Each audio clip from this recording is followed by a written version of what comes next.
നമസ്കാരം. Special intensive revision SIR 2026ന്റെ ഭാഗമായി പൊതുജനങ്ങൾക്കിടയിൽ ധാരാളം സംശയങ്ങളും ആശങ്കകളുമൊക്കെയാണ് ഉള്ളത്. എന്നാൽ ഈ ആശങ്കകൾക്കൊന്നും യാതൊരു അടിസ്ഥാനവുമില്ല. എന്തൊക്കെയാണ് പ്രധാനമായി ഉണ്ടാകുന്ന സംശയങ്ങളെന്ന് നമുക്കൊന്നൊന്നായി പരിശോധിക്കാം. 2002 വോട്ടർ പട്ടിക അടിസ്ഥാനമാക്കിയാണോ ഇപ്പോഴത്തെ SIR നടത്തുന്നത്? 2025 വോട്ടർ പട്ടിക അടിസ്ഥാനമാക്കിയാണ് SIR നടത്തുന്നത്. ഈ പട്ടികയിൽ ഉൾപ്പെട്ട മുഴുവൻ വോട്ടർമാർക്കും എന്യൂമറേഷൻ ഫോം വിതരണം ചെയ്യും. അങ്ങനെയെങ്കിൽ 2002 വോട്ടർ പട്ടികയുടെ പ്രാധാന്യം എന്താണ്?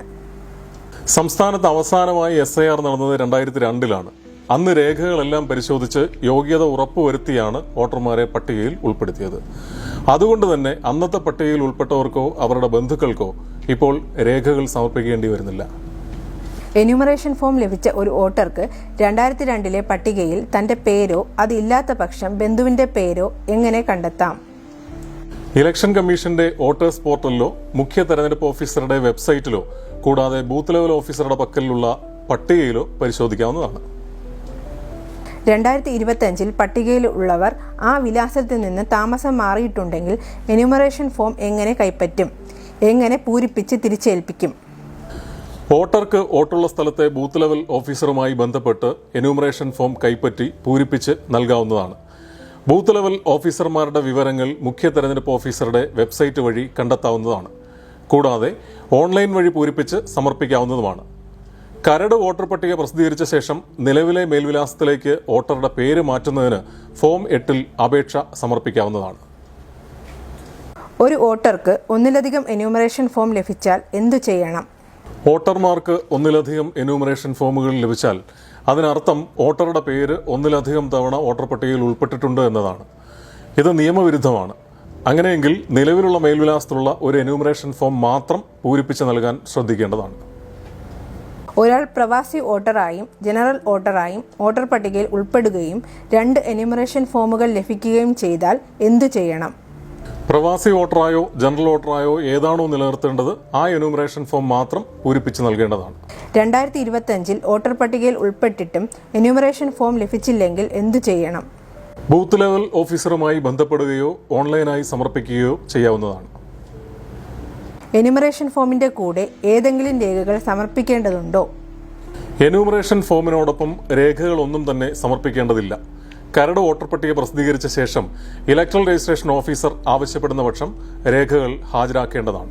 2025 വോട്ടർ പട്ടികയിൽ പേരില്ലാത്തതുകൊണ്ട് എന്യൂമറേഷൻ ഫോം ലഭിച്ചില്ല, എന്തു ചെയ്യണം? 2025 വോട്ടർ പട്ടികയിൽ പേര് ഉൾപ്പെട്ടിട്ടുള്ളവർക്കാണ് എന്യൂമറേഷൻ ഫോം കിട്ടുന്നത്. ഫോം ലഭിക്കാത്തവർ കരട് വോട്ടർ പട്ടിക പ്രസിദ്ധീകരിച്ചു കഴിഞ്ഞ് വോട്ടർ പട്ടികയിൽ പേരില്ല എന്ന് ഉറപ്പുവരുത്തി പുതുതായി പേര് ചേർക്കുന്നതിനുള്ള അപേക്ഷ ഫോം 6 പ്രവാസി വോട്ടറാണെങ്കിൽ ഫോം 6A സമർപ്പിക്കാവുന്നതാണ്. ഓൺലൈൻ വഴി എന്യൂമറേഷൻ ഫോം സമർപ്പിക്കാൻ സാധിക്കാത്തത് എന്തുകൊണ്ടാണ്? വോട്ടറുടെ ആധാർ കാർഡിലെ പേരും വോട്ടർ പട്ടികയിലെ പേരും തമ്മിലുള്ള വ്യത്യാസം കാരണമാകാം ഓൺലൈൻ ഫോം സമർപ്പിക്കാൻ സാധിക്കാത്തത്. കൂടാതെ മൊബൈൽ നമ്പർ വോട്ടർ IDയുമായി ബന്ധിപ്പിച്ചിരിക്കണം. എന്യൂമറേഷൻ ഫോമിൽ ഫോട്ടോ പതിക്കേണ്ടത് നിർബന്ധമാണോ? എന്യൂമറേഷൻ ഫോമിൽ നിലവിലുള്ള ഫോട്ടോ വ്യക്തമല്ലാത്തതും പഴക്കം ചെന്നതുമാണെങ്കിൽ പുതിയ ഫോട്ടോ പതിക്കാവുന്നതാണ്. എന്യൂമറേഷൻ ഫോമിൽ ബന്ധുവിന്റെ സ്ഥാനത്ത് 2002 വോട്ടർ പട്ടികയിൽ പേരുള്ള എന്നാൽ അതിനുശേഷം മരണപ്പെട്ട ആളുടെ വിവരങ്ങൾ ഉൾപ്പെടുത്താമോ? 2002 വോട്ടർ പട്ടികയിലുള്ള ആൾ അതിനുശേഷം മരണപ്പെട്ടാലും എന്യൂമറേഷൻ ഫോമിൽ ബന്ധുവിന്റെ സ്ഥാനത്ത് ഉൾപ്പെടുത്താവുന്നതാണ്. എന്യൂമറേഷൻ ഫോം പൂരിപ്പിച്ച് തിരിച്ചു നൽകാതിരുന്നാൽ എന്താണ് സംഭവിക്കുക? തിരികെ ലഭിച്ച എന്യൂമറേഷൻ ഫോമുകളുടെ അടിസ്ഥാനത്തിലാണ് SIR കരട് വോട്ടർ പട്ടിക പ്രസിദ്ധീകരിക്കുന്നത്. എന്യൂമറേഷൻ ഫോം പൂരിപ്പിച്ച് തിരികെ നൽകാതിരുന്നാൽ കരട് വോട്ടർ പട്ടികയിൽ നിന്നും പുറത്താവുന്നതാണ്. കരട് വോട്ടർ പട്ടികയിൽ നിന്നും ഒഴിവാക്കുന്നവരുടെ പേര് വിവരം പ്രസിദ്ധീകരിക്കുമോ? വോട്ടർ പട്ടികയിൽ നിന്നും already enrolled, death, permanently shifted, untraceable, absent എന്നീ കാരണങ്ങളാൽ ഒഴിവാക്കപ്പെടുന്നവരുടെ പേരുവിവരം ഇലക്ട്രൽ രജിസ്ട്രേഷൻ ഓഫീസറുടെ നോട്ടീസ് ബോർഡിലും CEOയുടെ വെബ്സൈറ്റിലും പ്രസിദ്ധീകരിക്കും. കരട് വോട്ടർ പട്ടികയിൽ പേരില്ലെങ്കിൽ എന്തു ചെയ്യണം? എന്യൂമറേഷൻ ഫോം സമർപ്പിച്ചിട്ടും കരട് വോട്ടർ പട്ടിക പ്രസിദ്ധീകരിച്ച ശേഷം പട്ടികയിൽ പേരില്ലെങ്കിൽ ജില്ലാ തെരഞ്ഞെടുപ്പ് ഉദ്യോഗസ്ഥന് അപ്പീൽ നൽകാവുന്നതാണ്. പുതുതായി വോട്ടർ പട്ടികയിൽ പേര് ചേർക്കാൻ ഫോം 6 പ്രവാസി വോട്ടറാണെങ്കിൽ ഫോം 6A അപേക്ഷ സമർപ്പിക്കാവുന്നതാണ്.